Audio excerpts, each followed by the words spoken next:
Somewhere beneath the shifting sands of the Thar Desert in northwestern India and Pakistan, there is a ghost. Not a ghost of a person. A ghost of a river. A river so enormous, so powerful, so life-giving, that an entire civilization, the largest civilization of the ancient world, rose on its banks. And then, when the river died, that civilization vanished with it. This is not mythology. This is not legend. This is science. Satellite imagery, isotope dating, geological drilling, archaeological excavation, all of it pointing to the same impossible conclusion. There was once a mighty river here.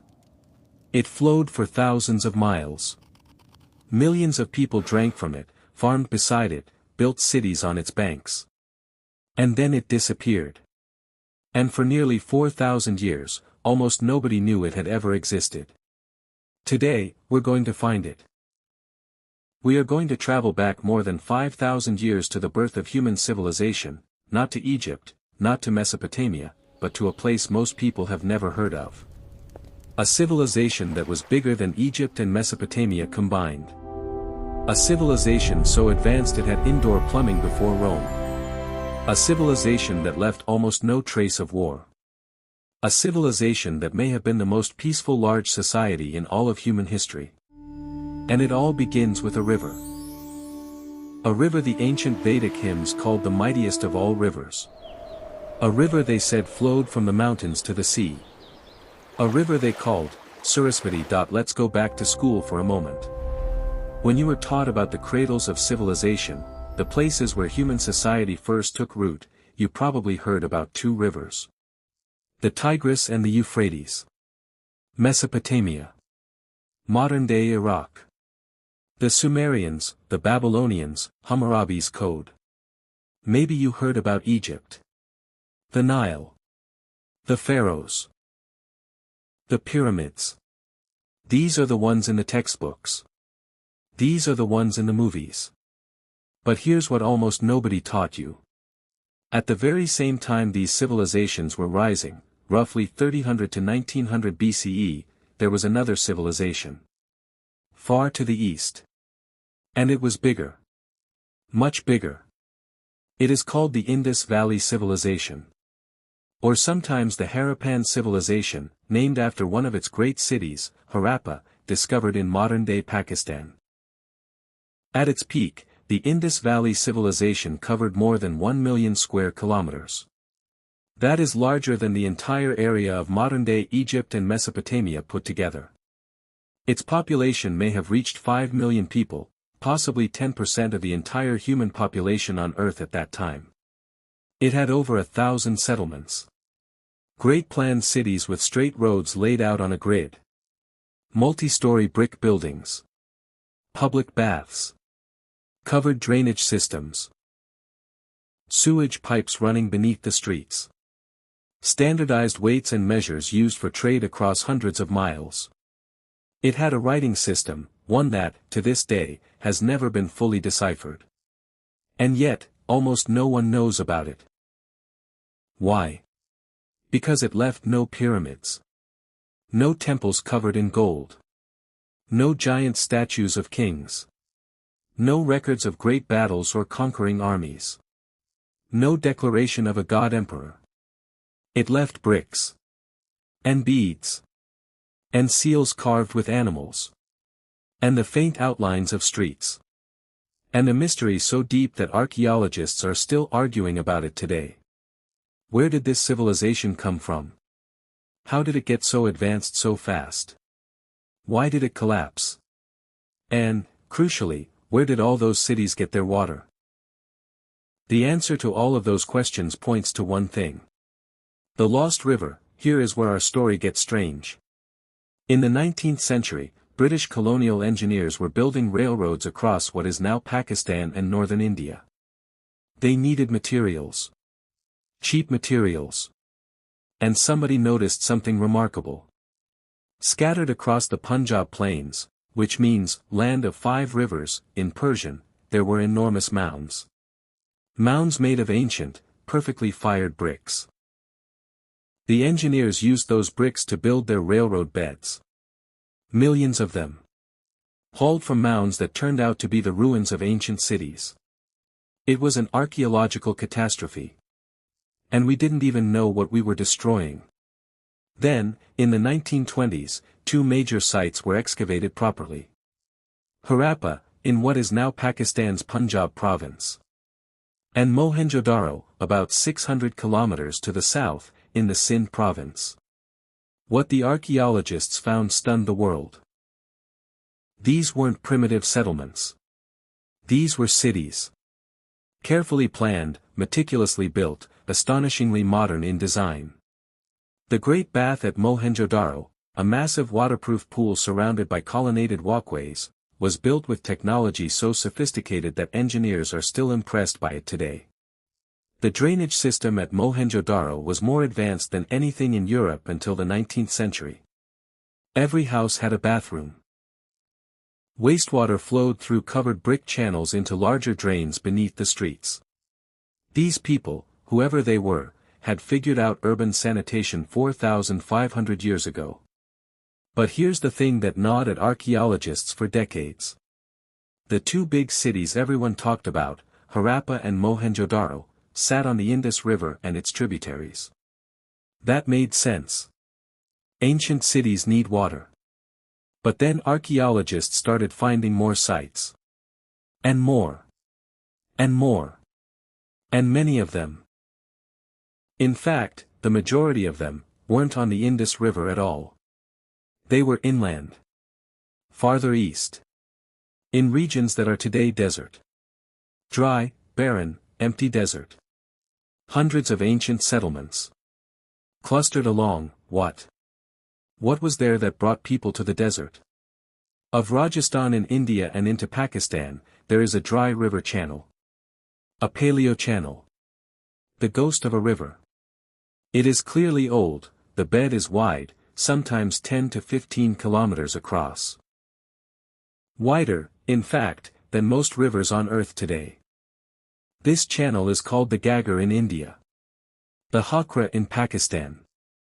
And it runs, unmistakably, right through the heartland of the Indus Valley civilization. Right through the middle of all those mysterious settlements in the desert. The question was, how old was this channel? And what killed it? Before we go further into the science, we have to stop and listen to the poets. Because thousands of years ago, the people who lived in this region were writing. Not in a language we've fully decoded. That mystery still remains. But later, after the great civilization had already faded, a different group of people came to this land and they wrote too. They wrote in Sanskrit. And what they wrote about, obsessively, repeatedly, reverently, was a river. The Rigveda is one of the oldest religious texts in human history. It was composed sometime around 1500 to 1200 BCE, some scholars push it even earlier. It is a collection of hymns. Over 1,000 of them. And in those hymns, one image appears again and again and again. A great river. Called Sarasvati. Listen to what the Rigveda says about her. She who goes pure from the mountains to the ocean. Surpassing all other rivers in greatness. The best of mothers, the best of rivers, the best of goddesses. She who flows with full force, breaking the ridges of mountains. Now, here is the problem. Today, there is no such river. There is a small, seasonal stream in the Himalayan foothills also called Sarasvati. But it disappears into the ground within a few hundred kilometers. It certainly doesn't reach any ocean. It is nothing, like the river described in those hymns. For a long time, scholars assumed the Rigveda was simply mythological. The Sarasvati was a divine being, a goddess, not a real river. The hymns were spiritual poetry, not geography. But then the satellite images came. In the 1970s and 1980s, scientists began using a new tool to study the Earth's surface. Satellite remote sensing. And one of the things satellite imagery is extraordinarily good at is detecting features beneath the surface of the ground, ancient riverbeds, buried channels, the ghosts of waterways long since dried. When researchers turned this technology on the desert of northwestern India and Pakistan, what they found changed everything. Running through the desert was a clearly visible ancient river channel. Enormous. Continuous. Running from the Himalayan foothills all the way southwest, eventually reaching what is now the Rann of Kutch, a great salt marsh on the coast of Gujarat that was once, in ancient times, an arm of the sea. From the mountains to the ocean. Exactly as the Rigveda said. The channel followed almost precisely the path of the modern Gagarhakra river system. The dry, seasonal drainage channel that geographers had noticed but largely dismissed. But this was no seasonal drainage channel. This had been a massive, perennial river. A river fed by Himalayan glaciers. A river carrying enormous volumes of water year-round. A river that, at its peak, may have been one of the great rivers of Asia. And it was surrounded by ruins. Archaeologists had already found hundreds of Harappan sites in the region. But when they overlaid those sites with the satellite imagery of the ancient river channel, the picture became almost eerie. The sites clustered along the channel like pearls on a string. Settlement after settlement after settlement, all positioned along the banks of this ancient, vanished river. The Harappan civilization hadn't just lived near the industry. It had lived along a second great river, one that may have been even more important than the Indus itself. And that river was gone. Now scientists needed to know, when did it flow? When did it die? And why? To answer those questions, geologists did something remarkable. They drilled into the ground. Along the path of the ancient channel, they extracted core samples, cylinders of sediment going down dozens of meters into the earth. Each layer of sediment is a chapter in a geological biography. The type of sediment tells you where the water came from. The chemistry tells you how much water there was. Organic material can be radiocarbon dated. And when researchers analyzed those cores, a story emerged. This river had been flowing for a very long time. During the Pleistocene. The last ice age, it was a massive glacier-fed river, one of the mightiest in all of South Asia. As the Ice Age ended and the Holocene began, roughly 10,000 years ago, the river entered what geologists call its mature phase. Still powerful. Still glacier-fed. Flowing strongly. Around 7,000 to 5,000 years ago, in what is now recognized as a climate optimum, a warm, wetter period across much of the northern hemisphere, the region experienced reliable monsoons. The river ran full. The land around it was green, productive, fertile. And that is exactly when people started showing up. The earliest Harappan settlements in the Gagarhakra region date to around 3,500 BCE. And they multiply rapidly. By 2600 BCE, the beginning of the mature Harappan period, the golden age of this civilization, the river valley is densely populated with thriving cities and towns. So the river was there. It was real. And it sustained a civilization. But then something changed. Around 2000 to 1900 BCE, the great cities begin to be abandoned. Mohenjo-daro is deserted. Harappa shrinks. The Gagarhakra settlements, hundreds of them, are simply left behind. The people don't disappear entirely. They move. East toward the Ganges. South toward Gujarat. Away from the great river. And the core samples tell us why. The river died. How does a river die? In this case, and this is where the science gets genuinely extraordinary, it wasn't just one thing. It was a collision of catastrophes. The first catastrophe was tectonic. The Indian subcontinent is still slowly slamming into the Eurasian plate. This is the collision that built the Himalayas. And as those mountains heave upward, the land around them shifts and tilts. Rivers are rerouted. What once flowed south begins to flow north. What once fed one drainage basin gets captured by another. Geologists now believe that two major rivers, the Sutlej and the Yamuna, both once contributed their flows to the Gagarhakra. The Sutlej came from the western Himalayas. The Yamuna from the east. Together, along with their own direct catchments, they made the Gagarhakra a perennial, glacier-fed giant. But between roughly 5,000 and 3,000 years ago.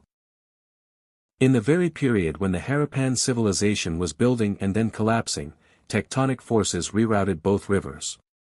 The Sutlej shifted westward, into the Indus system. The Yamuna shifted eastward, into the Ganges system. The Gagarhakra was left behind. Abandoned by its tributaries. Cut off from the glaciers that had fed it year-round. It became dependent entirely on monsoon rainfall. And that is a gamble. The second catastrophe was climatic. Around 2200 BCE. A date that appears in climate records from Greenland to the Persian Gulf, there was a dramatic, global climate event. A prolonged drought hit vast swaths of the world. In Mesopotamia, it contributed to the collapse of the Akkadian Empire. In Egypt, it ended the Old Kingdom period. In China, legendary floods. And in the Indus Valley, devastating monsoon failure. For a people who had always relied on the river, seasonal rains were enough when the river was glacier-fed. But now that the glaciers were gone, and the rains also failed, there was nothing left. The river reduced to a trickle. Then to seasonal flooding. Then to nothing. The desert swallowed it. And the civilization built upon its banks had no choice but to leave. Let's stop for a moment and think about what these people actually built. Because this civilization deserves far more credit than it gets. By 2500 BCE, the Indus Valley civilization had cities with populations in the tens of thousands. Mohenjo-Daro may have had 40,000 people. For the ancient world, that is an enormous concentration of human beings. And they organized that population brilliantly. The streets were laid out on a north-south, east-west grid. This is called orthogonal urban planning, and the Romans are often credited with inventing it. The Harappans were doing it 2,000 years before Rome existed. Buildings were made from standardized fired bricks. And here's the detail that archaeologists love. The bricks across the entire civilization, from sites thousands of kilometers apart, all have the same ratio. 1:2:4. Length to width to height. One consistent standard, maintained across an area the size of Western Europe. That implies trade networks. Communication networks. A shared culture or governing system that enforced standards across vast distances. The great cities had what archaeologists call a citadel, a raised platform area, often with large public buildings. What exactly these buildings were used for is debated. There's a famous structure at Mohenjo-Daro called the Great Bath. A massive, watertight pool surrounded by changing rooms and colonnaded corridors. It may have been used for ritual purification. Or public hygiene. Or both. Below the citadel, the lower city, the residential and commercial district, was dense and well organized. Houses had multiple rooms. Bathrooms with drains. Some houses had staircases suggesting second floors. Every house connected to the municipal drainage system. In some cities, drainage channels ran under the streets, covered with removable brick slabs so they could be cleaned. They had public granaries. Storage facilities big enough to feed entire cities through lean months. They had extensive trade networks. Harappan goods have been found in Mesopotamia. Their distinctive square steatite seals, carved with animals and an undeciphered script, have been found in the ruins of Ur, the great Sumerian city. They had merchants. Craftsmen. Potters whose wheel-thrown ceramics are still technically impressive. Bead makers who worked carnelian, lapis lazuli, and gold with extraordinary skill. Metalworkers casting copper and bronze. They had, and this is perhaps the most haunting fact, no apparent military. Here is perhaps the most astonishing thing about the Indus Valley civilization. In thousands of excavated sites, across more than a century of archaeology, researchers have found almost no evidence of warfare. No great defensive walls around the cities. Some walls exist, but they seem to be for flood control or to define the city boundary, not to repel armies. No mass graves. No bodies showing signs of violent death in any systematic pattern. No weapons caches. Copper and bronze tools exist, but nothing that looks like an armory. No spears stockpiled. No shields. No siege equipment. No images of battles, conquests, or triumphant kings. No depictions of rulers at all, actually. No pharaoh-style monuments. No statues of powerful men dominating the landscape. A few small figurines, the famous priest-king of Mohenjo-Daro, a seated man with a patterned robe, but nothing that proclaims absolute power. No war. This is so unusual it's almost unbelievable. Every other large ancient civilization we know of, Sumer, Egypt, China, the Aztecs, the Inca, they all left abundant records of warfare, conquest, and domination. The Harappans left almost nothing like that. What does this mean? Some archaeologists think it means the society was genuinely more egalitarian, that there was no single king or warrior class extracting tribute from the population by force. The distribution of house sizes in Harappan cities is notably compressed compared to other ancient civilizations. There were bigger houses and smaller houses, yes. But not the enormous palaces versus hovels disparity you see in Mesopotamia or Egypt. Others think the lack of military imagery in the record doesn't mean there was no conflict, it just means they didn't celebrate it or record it the way other cultures did. But the physical evidence for mass violence simply isn't there. The Harappan civilization remains one of the great mysteries of human history precisely because it was so different from everything we expect ancient civilization to look like, and then there is the writing. The Harappans had a writing system. We know this because they left behind thousands of small seals, tablets, and inscriptions, mostly on those distinctive square seals carved with animals and symbols. The Indus script, as it's called, consists of somewhere between 400 and 600 distinct signs. It is typically written right to left, though sometimes it reverses direction in a style called boustrophiedon, as the ox plows, alternating right to left and left to right. And it has never been deciphered. Not for lack of trying. Some of the greatest codebreakers, linguists, and computational analysts in history have taken a crack at the Indus script. Dozens of claimed decipherments have been published. None has won scholarly consensus. The fundamental problem is that we don't have a bilingual text, the equivalent of the Rosetta Stone for Egyptian hieroglyphics, which gave scholars a known language alongside the unknown one. For the Indus script, we have no anchor. We don't know what language underlies the script. We don't know if it's related to the Dravidian language family, the Indo-Aryan family, some entirely separate ancestral language, or something that no longer exists in any living form. The inscriptions are short, average length is about 5 signs. We can't run statistical analysis on enough text to crack the grammatical patterns. So for now, the Harappans remain silent. Their writing sits before us, full of detail, clearly communicating something, and we cannot hear them. It is one of the great intellectual frustrations of archaeology. Around 1900 BCE, the mature Harappan period ends. The great cities don't burn.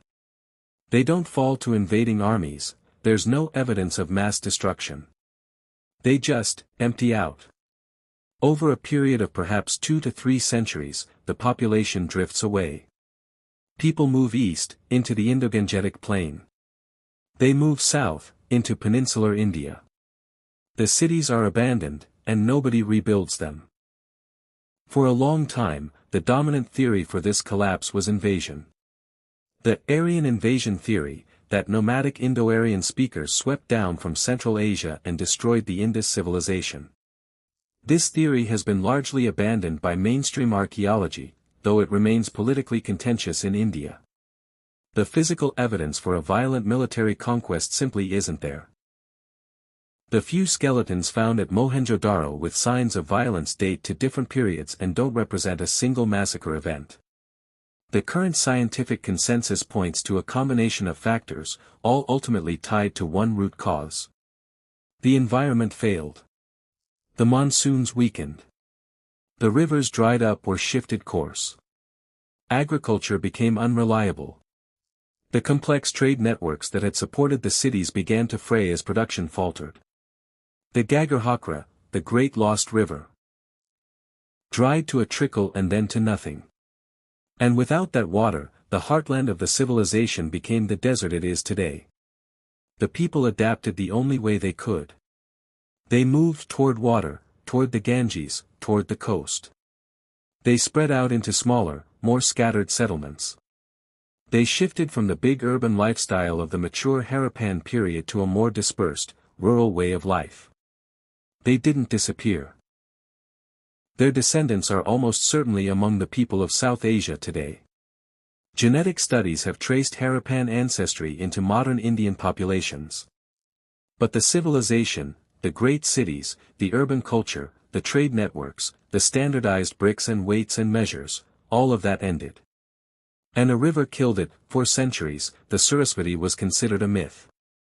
A goddess. A poetic invention of the Vedic composers. Then the satellites looked down.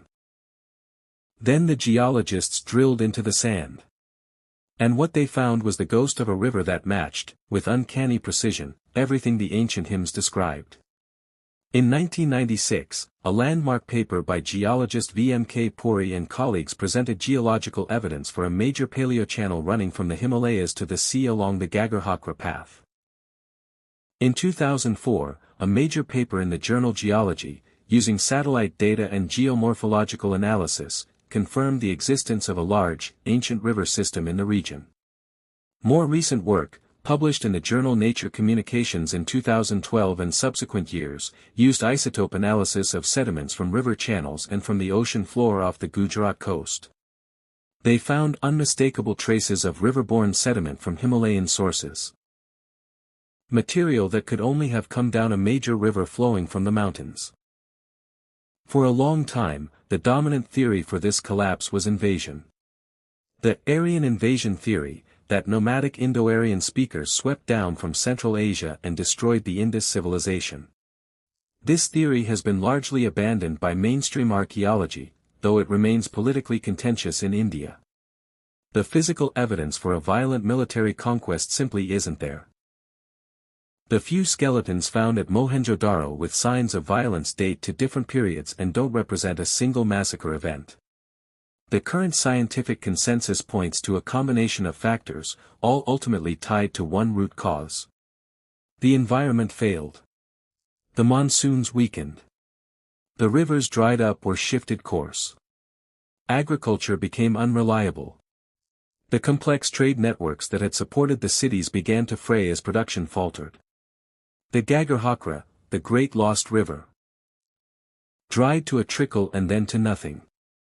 And without that water, the heartland of the civilization became the desert it is today. The people adapted the only way they could. They moved toward water, toward the Ganges, toward the coast. They spread out into smaller, more scattered settlements. They shifted from the big urban lifestyle of the mature Harappan period to a more dispersed, rural way of life. They didn't disappear. Their descendants are almost certainly among the people of South Asia today. Genetic studies have traced Harappan ancestry into modern Indian populations. But the civilization, the great cities, the urban culture, the trade networks, the standardized bricks and weights and measures, all of that ended. And a river killed it. For centuries, the Saraswati was considered a myth. A goddess. A poetic invention of the Vedic composers. Then the satellites looked down. Then the geologists drilled into the sand. And what they found was the ghost of a river that matched, with uncanny precision, everything the ancient hymns described. In 1996, a landmark paper by geologist V.M.K. Puri and colleagues presented geological evidence for a major paleochannel running from the Himalayas to the sea along the Gagar path. In 2004, a major paper in the journal Geology, using satellite data and geomorphological analysis, confirmed the existence of a large, ancient river system in the region. More recent work, published in the journal Nature Communications in 2012 and subsequent years, used isotope analysis of sediments from river channels and from the ocean floor off the Gujarat coast. They found unmistakable traces of riverborne sediment from Himalayan sources. Material that could only have come down a major river flowing from the mountains. The Gagarhakra had been that river. And its flow history matched the rise and fall of the Harappan civilization with remarkable precision. The river flourished during the period 9,000 to 4,500 years ago, the exact period when Harappan settlements were forming and growing. The river began its decline around 4,000 years ago, the exact period when Harappan cities were being abandoned. The correlation is not perfect. Science rarely is. But the evidence is compelling, accumulating, and increasingly hard to dismiss. The Sarasvati was real. It built a civilization. And when it died, it took that civilization with it, but this is not a story of extinction. It is a story of transformation. The people of the Indus Valley civilization did not vanish from the earth. They dispersed. Genetic studies, particularly work done in the 2010s and 2020s using ancient DNA from Harappan burial sites, have begun to piece together what happened. The Harappans were descended from a mix of populations, people who had been in South Asia since the Paleolithic, and people who had migrated from the Iranian plateau thousands of years earlier. They were not, the genetics shows, primarily descended from the Central Asian steppe pastoralists who would later bring Indo-Aryan languages to South Asia. After the collapse, the descendants of the Harappans mixed with incoming populations, including those Central Asian migrants. And from this mixing came the ancestors of much of modern South Asia. The languages of the Harappans may also have survived. Many scholars now believe that the Dravidian language family, which includes Tamil, Telugu, Kannada, and Malayalam, spoken today by hundreds of millions of people in southern India, may be descended from languages spoken in the Indus Valley civilization. If that is true, then when you hear Tamil spoken today, one of the oldest living literary traditions in the world, you may be hearing an echo of the people who built those drainage systems, those grid-planned cities, those grain warehouses beside the lost river. The river is gone. But its people endured that we have learned so much. And we still know so little. The Indus script remains undeciphered.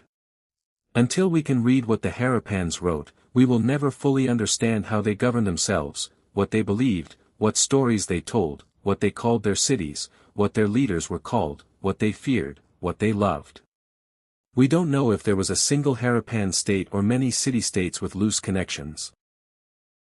We don't know if the citadel areas were religious centers, administrative headquarters, or something else entirely.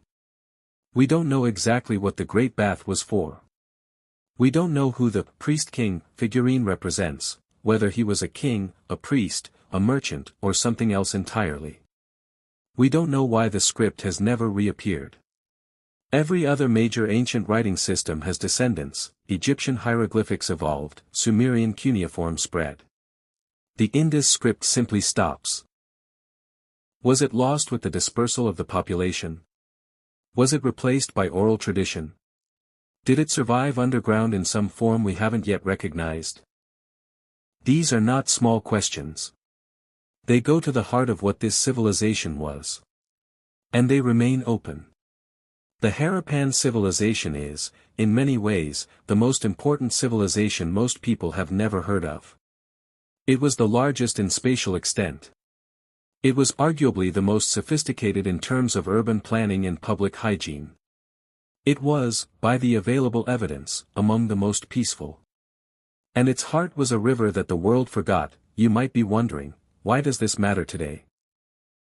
Why should we care about a lost river and a vanished civilization 4,000 years ago? Because we are doing the same thing. Right now, in the 21st century, rivers are dying all over the world. The Colorado River in the American West barely reaches the sea anymore. Its water is consumed by cities and farms long before it can complete its journey. The Yellow River in China runs dry for months at a time. The Amu Darya in Central Asia has shrunk so dramatically that the Aral Sea, once the fourth largest lake in the world, has nearly disappeared. The Indus River itself, the other great river of this story, is under severe stress from glacier retreat, population growth, and over-extraction. And human civilizations are clustered along these rivers. Cities depend on them. Agriculture depends on them. Hundreds of millions of people depend on them. The Harappans had no warning. They didn't know that tectonic forces were slowly rerouting the rivers that fed their civilization. They couldn't measure the millennial-scale climate cycles that were drying their world. They had no satellites, no geology, no thermometers. We have all of those things. We can see what is happening. We can measure it. We can model it. We can predict, with reasonable confidence, what the rivers of the world will look like in 50 and 100 years if current trends continue. And what we see is not reassuring. The lessons of the Harappans are not abstract historical curiosities. They are a warning written in sand and silence. Civilizations are not permanent. The very features that make a place attractive for settlement, a river, fertile soil, a stable climate, are not guaranteed to last. And when they go, the civilization that depended on them has no choice but to go too. Unless it adapts. The Harappans did adapt, actually. Their descendants moved. They found new water sources. They survived in smaller, more scattered communities. It wasn't glamorous. It wasn't a golden age. But it was survival. Whether modern civilization, far more complex, far more interconnected, far more dependent on just-in-time supply chains and stable infrastructure, can manage a similar adaptation, under similar pressures, is one of the defining questions of our time. There is one more layer to this story. And it is perhaps the most haunting. The Sarasvati did not just disappear physically. It disappeared and was remembered. The Rigveda was composed at a time when the river may have already been dying, or may have just recently died.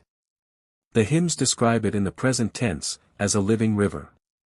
But by the time the later Vedic texts were composed, the Mahabharata, the Puranas, the Sarasvati is already described as a river that vanishes into the desert. Lost underground, the texts say. The river has become a mystery even to the people who came after. The goddess Sarasvati, who in Hindu tradition is the goddess of knowledge, of learning, of music, of arts and sciences, is her transformation. The river that gave life and learning and civilization becomes, in the religious imagination of its descendants, a divine figure who embodies those same gifts. The Sarasvati River became the Sarasvati goddess. And she is still worshipped today. Hundreds of millions of people across South Asia honor her at the festival of Sarasvati Puja, or Vasant Panchami. Students place their books and instruments before her image. Artists seek her blessing. Scholars invoke her name. They may not know it, but they are honoring a river. A river that flowed from the mountains to the sea. A river that fed a civilization older than history. A river that died and left a desert. And left, somewhere in the cultural DNA of a billion people, a memory so persistent that it became a goddess. Go to the Thar Desert today. Drive through Rajasthan or into the Punjab plains of Pakistan. You will see nothing but sand and scrub, heat, shimmer and silence. But look at the landscape carefully. Notice the subtle curve of an ancient channel. Notice the old channel banks, raised slightly above the plain, the remnants of natural levees built by a river that ran here for millennia. Beneath your feet, somewhere between 5 and 20 meters down, there is still water. Fossil water, trapped in ancient aquifers, water that fell as rain and snow thousands of years ago, filtered down through the sediments of the dead riverbed, and has sat there in the dark ever since. Farmers in Rajasthan are already tapping those aquifers. When that water is gone, it will not come back for thousands of years. The ghost river still nourishes the living. But the ghost, like all ghosts, cannot give what it gives forever. Somewhere in this desert, the world's first great civilization built its greatest cities, raised its children, made its art, wrote its words, traded its goods, and lived its life beside a river that sang as it ran. The river is gone now. The cities are mounds of dust. The writing is silent. But the people transformed, scattered, mixed, changed are still here. And in certain hymns, certain festivals, certain words whispered before examinations and performances and new beginnings, the river still speaks. She who goes pure from the mountains to the ocean.